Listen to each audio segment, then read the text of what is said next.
If you came to William's Spooktacular concert, you heard him say at the very beginning of that concert that the evening would be full of all kinds of music that was dark and discordant, that was a part of the genre of All Hallows Eve, which was a celebration day in the church, actually, though we've taken it and kind of added our own customs and traditions to it.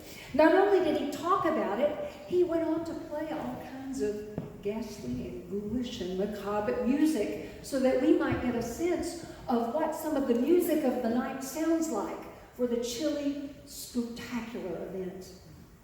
He played things from Phantom of the Opera to Jaws, which he played mostly with his feet, and right on down to the Addams Family, which we got to snap along with.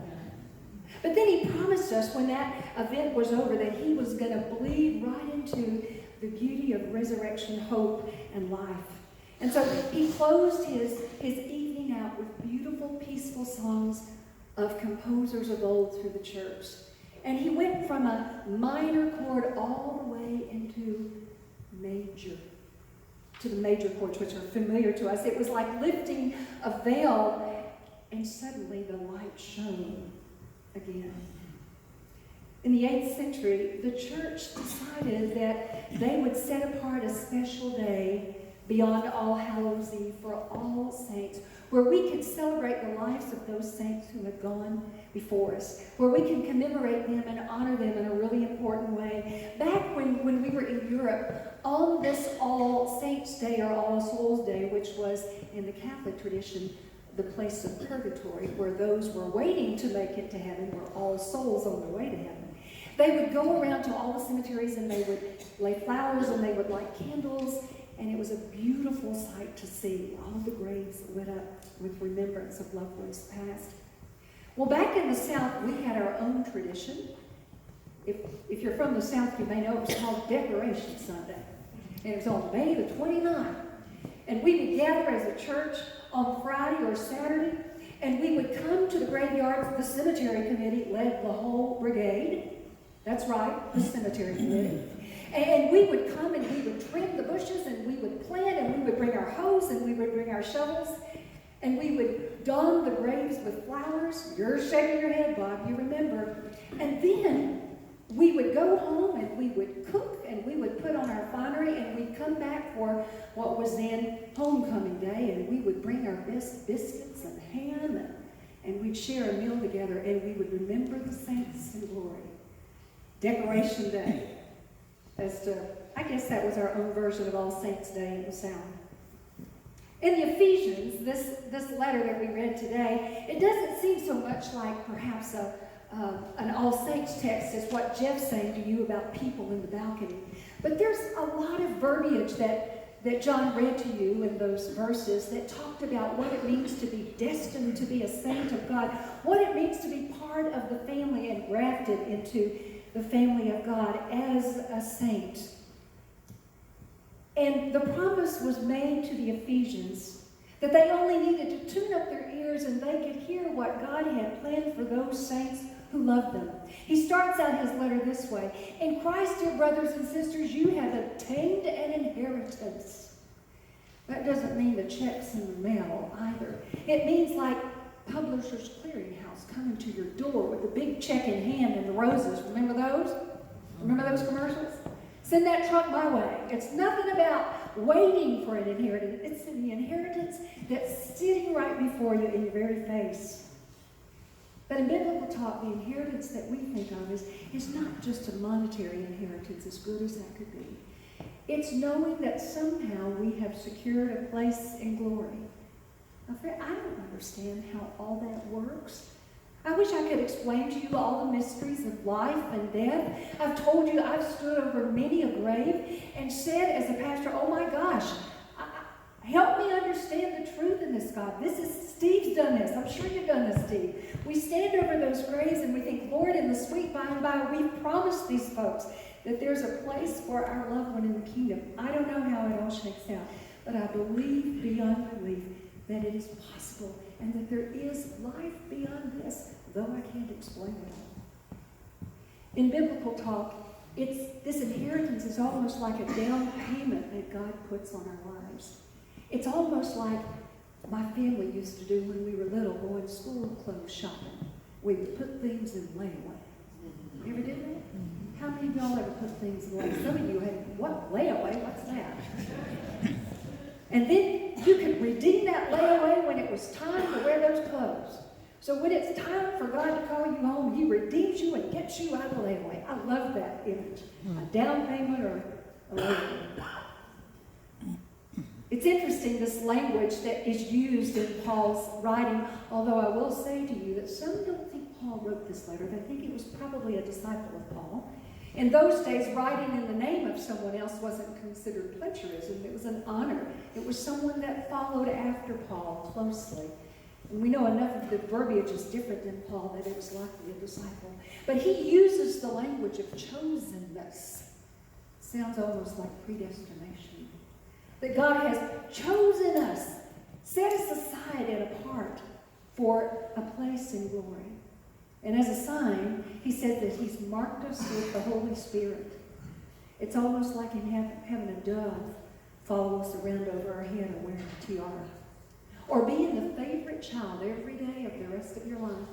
Some of you enjoy that favorite child status. For those of you who don't, when God puts his mark on you, it's like being the favorite child every day for the rest of your life. God promised them that then they would be all together celebrating with all the saints in glory, so that whatever difficult time the Ephesians were having, whatever shoestring budget they were living on, or however hard life was, that together with the saints of glory they could find their strength and their courage. Many of you know what that's like. Some of you are without a lot of family and friends close by, and the church has just become your church family. We're stronger together. When we were planning Dennis Sizemore's funeral, as he lay in his hospice bed in his home, he had none too many directions for us, just like Dennis, of what he wanted and what he didn't. And one of the things that he was clear about, his family sitting right back here on the road with the Woodies, one of the things he was clear about is, I want to go out of here not somber and not solo. I want to do it up big at the end. So, not surprisingly, he chose for his closing, "When the saints go marching in." And he wanted it loud and boisterous, and so we did it. Being the coach that he was, who knew how to rally a team and gather people around him, he wanted to go out just that way. Kimberly also gave us that instruction. She said, "I don't want any of those dirge-like songs. They got to be moving. They got to be moving like we always heard in the SMA service." Had Flipside played me some good ones. Or she was going to come back and get us, and if there was any way she could, she would have, for sure. All of us, it seems, say that in the end we want a choice to have loved ones around us as we go out. We don't want to go out solo. But it is that some of us choose to do that stealthily. We just kind of pass on. Maybe because we don't want to trouble those around us. And we might cast it like this: I want you to remember the way I was when health had the best of me. Like, I want you to remember the way I was when we laughed together over that cup of coffee, or talked those long hours over that good glass of sweet wine. I want you to remember that long walk that we took together and how it filled our hearts. I want you to remember that vacation spot that we would go to year after year when all of our friends would say, "What, is there nowhere else in the world to go?" I want you to remember me that way. Or I want you to remember me crossing that one other thing off our bucket list, because we were all about checking those things off our bucket list. And then you can think about the other ways that your loved ones have said they want you to remember. As I look over this list of 10 saints that you have in your bulletin, I can only imagine the letters they would write back to us if they could. Just like John said, they would be love letters. They would be letters of counsel and guidance. Better watch out for this. Better watch out for that. Nobody told you about that one. I imagine they would tell us all about their new environs, that they're okay, but that they miss us. And that somewhere that we should try to strum up our imagination and just try to get a sense of the riches that God has prepared for us in glory, far beyond anything we could ever think or imagine. I can also say with a bona fide fact, for what I don't know about the passing of this life to the next, that the saints with us have bequeathed to us a beautiful gift and a legacy of life that keeps on living and being in us. Think about the loved ones that you've lost and how who they are and what they taught you continues to live within you and inform you and maybe even help guide you beyond the grave for the decisions that you make today. And when that love and that legacy lives on, then there's something in us that inherits something far greater than riches. It's like an inheritance day of sorts. It really is. I want to read to you the story of one man who wrote about his inheritance day from his father. It's a beautiful story, and I think it leads right into the celebration of our saints. I almost feel like I should have Steve Blake come up here and sit on a chair as I read it. You'll relate to it really well.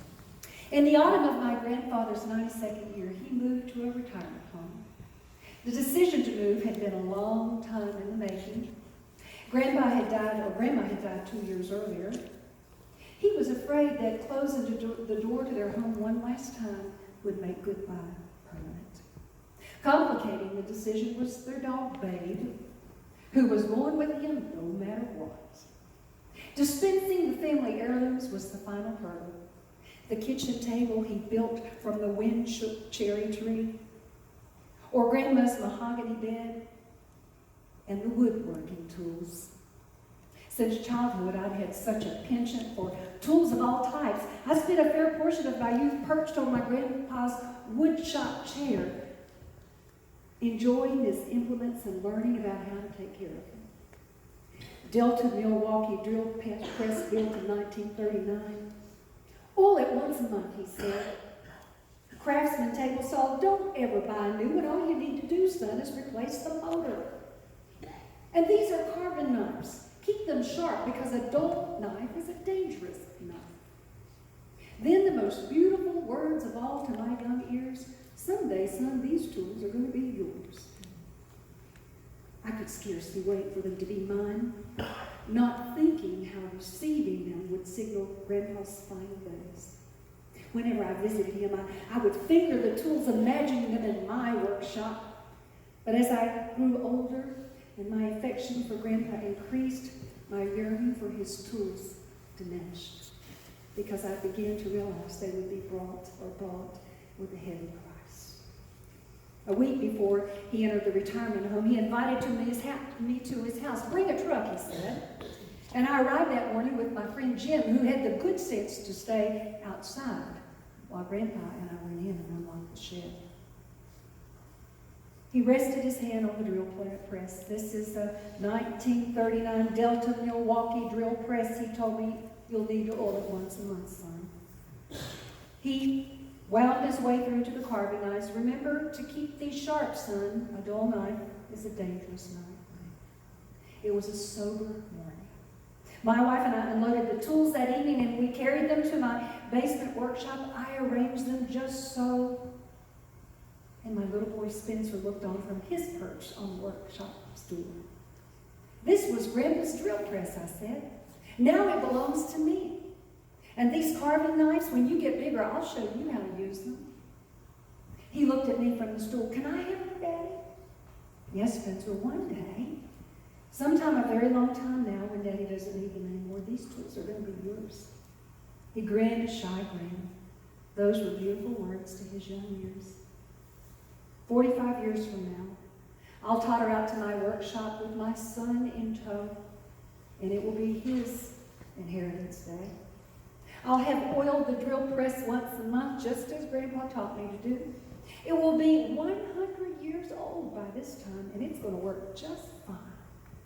My son's friend will have the good sense to linger in the background while Spencer and I go over and talk about all the tools. Don't forget, son, a dull knife is a dangerous knife. I wonder if on that day my son will feel the melancholy that I felt on my inheritance day. I wonder if he'll lie awake on that distant night, wishing his daddy was still long for this world, as I wish that now, Grandpa.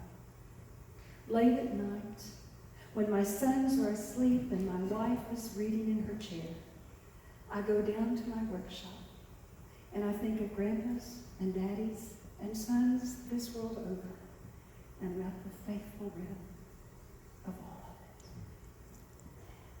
it. Inheritance Day. Our saints have already gained their inheritance. We have so much to bequeath to someone here. Whatever your wood shop and whatever tools you have in it, make sure somebody gets the chance to go through and inch and feel every piece of it. And then be able then to pass on that legacy to somebody they love. Now we want to invite Joyce, one of our other pastors, to come forward as we light a candle for those 10 among us who have passed. But we also have beautiful Catholic candlesticks today for lighting. We're going to invite you to come forward if you'd like and light a candle for someone that means a lot to you that's passed on. And we'll just fill up these candles. We'll go until there's no more to fill. We may just have to have you up there, Alice. Just stay here with me. How about that? Okay. Dennis Sizemore.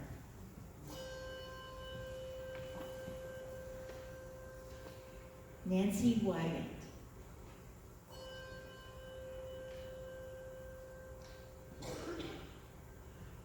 Don Rogers.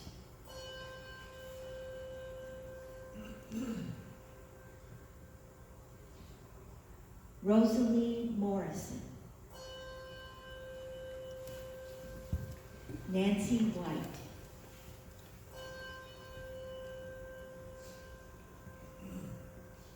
Byron Seward.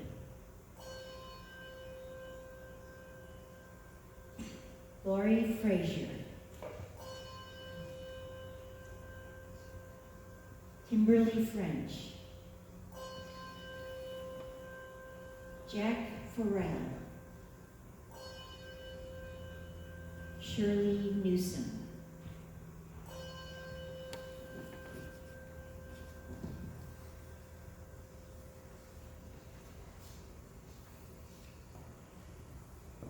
I invite you to take the risk. Come and light for a loved one of yours. Thank you, Joyce. Feel free to come.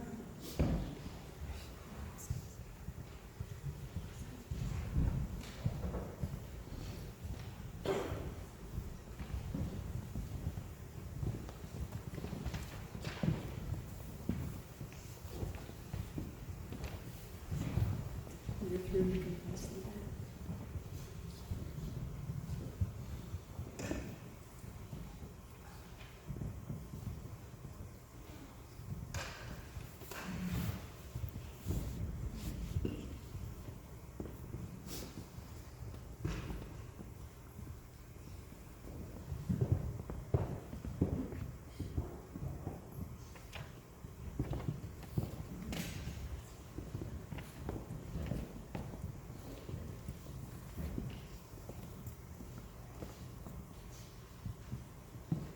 Remember that I said in the South, where we practice the decorating of the graves, we always have a big family social, complete with all kinds of food, tables overflowing. That's the way God's table is. We invite you this morning to come as the servers have prepared a feast for you. I think the blanks actually made of bread. Thank you again for that. We'll let our band be served first, yes? And then we'll invite the congregation to come. We'll be serving by intention. If you are seeking to live a life of faith, you are welcome to worship with us, or welcome to receive with us, no matter your denomination.